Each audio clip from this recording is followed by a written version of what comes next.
Perkenalkan, nama saya Selomita Putri, NIM B1A121025.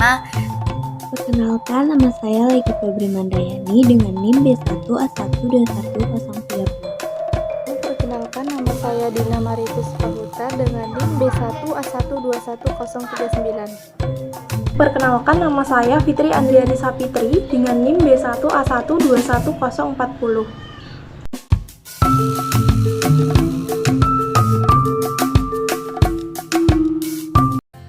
Apa yang dimaksud dengan pengertian sumber-sumber hukum? Istilah sumber hukum digunakan dalam berbagai macam makna. Karena hukum itu dapat ditinjau dari berbagai cara, orang akan dapat menjelaskan hukum positif tertentu. Dengan demikian, orang akan dapat menjelaskan dengan tegas sumber-sumber tempat hukum positif itu digali. Sumber-sumber sejarah hukum itu kebanyakan sumber-sumber yang lain seperti tulisan, ilmu pengetahuan yang lama, notulen dari sidang-sidang rapat tertentu, dan selanjutnya akan lebih dalam ditelaah sejumlah pengertian dari istilah sumber hukum itu.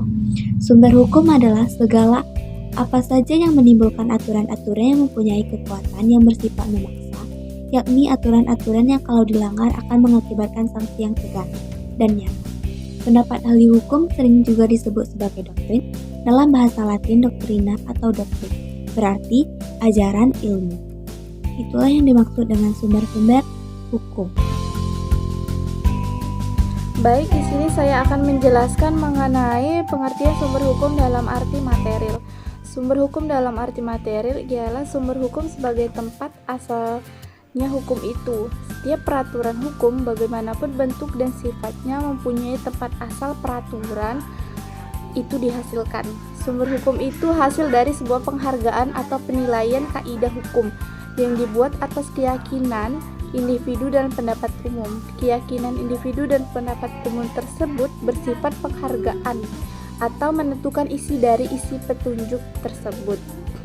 Sumber hukum yang menentukan isi kaidah hukum atau tindakan manusia sesuai dengan apa yang dianggap seharusnya, atau disebut sumber hukum dalam arti material. Adapun sumber hukum material berasal dari perasaan atau pengalaman masyarakat, meliputi pendapat umum, kondisi ekonomi sosial, sejarah, sosiologi, hasil penelitian ilmiah, filsafat tradisi, agama, moral, dan lain-lain. Sebagai sebuah catatan dikemukakan oleh M. Natasaputra bahwa sumber hukum material adalah mata air. Sumber formal air adalah sungai, laut, danau, bak, dan kolam. Jadi, sumber hukum administrasi negara dalam arti material ialah keputusan penguasa yang berwenang. Di sini saya akan menjelaskan pengertian dari sumber hukum formil. Sumber hukum dalam arti formil adalah sumber hukum di mana hukum-hukum itu diketemukan. Dalam sumber-sumber hukum dalam arti formil diperhitungkan terutama bentuk tempat hukum itu dibuat menjadi positif oleh instansi yang berwenang. Sumber hukum administrasi dalam arti formil menurut Utrecht sebagai berikut. Yang pertama adalah undang-undang, seperti ditetapkan dalam pasal 5 ayat 1 JO pasal JO Undang-Undang Dasar 1945 yang telah diamandemen, bahwa peraturan yang disebutnya sebagai undang-undang adalah produk legislatif, yaitu Presiden bersama-sama DPR di amandemen. Semua undang-undang yang mengatur tentang kekuasaan pemerintah atau kekuasaan negara merupakan sumber hukum administrasi secara formil. Kemudian yang kedua yaitu praktek administrasi negara.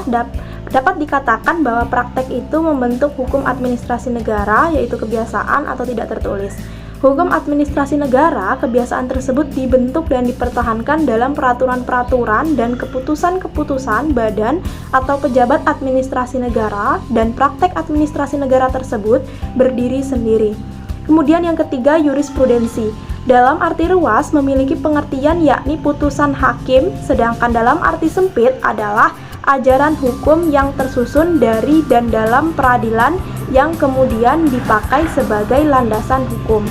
Kemudian yang keempat atau yang terakhir, anggapan para ahli hukum administrasi negara. Ini dikenal dengan istilah doktrin, yaitu pendapat-pendapat para pakar dalam bidang hukum administrasi yang berpengaruh.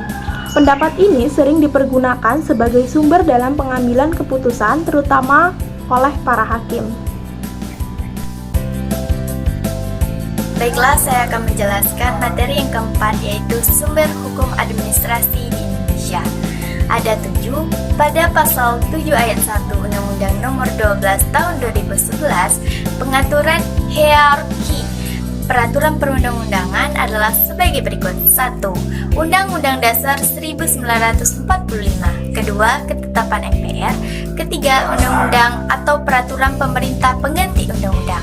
Yang keempat, peraturan pemerintah. Yang kelima, peraturan presiden. Yang keenam, peraturan daerah provinsi. Dan yang ketujuh, peraturan daerah kabupaten atau kota.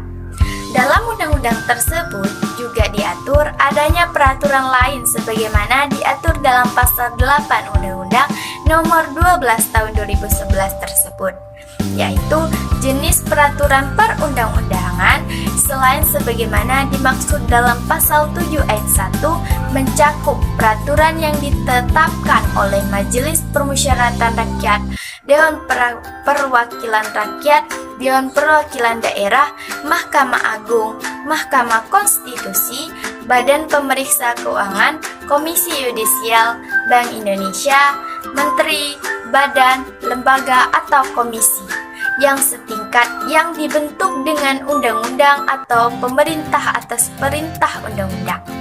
Dewan Perwakilan Rakyat Daerah Provinsi, Gubernur, Dewan Perwakilan Rakyat Daerah Kabupaten atau Kota, Bupati atau Wali Kota, Kepala Desa atau yang setingkat. Keberadaan peraturan tersebut diakui dan mempunyai kekuatan hukum mengikat sepanjang diperintahkan oleh peraturan perundang-undangan yang lebih tinggi atau dibentuk berdasarkan kewenangan.